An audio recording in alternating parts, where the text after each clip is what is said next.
По повеќе од 6 часа драматична борба со огнената стихија, пожарот во поранешната текстилна фабрика Декор Текст во Радовиш е целосно изгаснат. Пожарникарите со помош на колеги од Струмица влегле директно во пламените јазици за да спречат уште поголема катастрофа.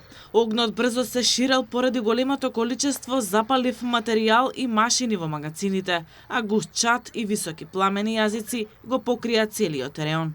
Неколку пожарникари вдишале чад и се здобиле со полесни изгореници. За време на пожарот немало вработени во погонот. Според командирот на противпожарната служба, борбата со огнената стихија не била воопшто лесна. По 20 часот беше пријавено дека има запален објект во фабриката Декортекс.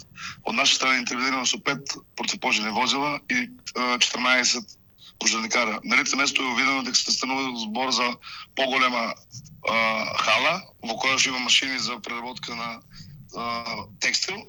Од наша страна е оставено едно возило дежурство до ранните утрински часови, со што пожарот е целосно изгаснен. Причините за избувнувањето на пожарот за сега не се познати, а надлежните најавија дополнителна истрага за утврдување на околностите под кои дошло до несреќата. Поранешниот текстилен гигант во Радовиш, Декор Текст, важеше за голем индустријски комплекс со производствени хали и магазини познат по производство на ткаенини, теписи и мебел-штофови. Фабриката сега функционира под друго име и произведува ткаенини за мебел, домашен декор и теписи.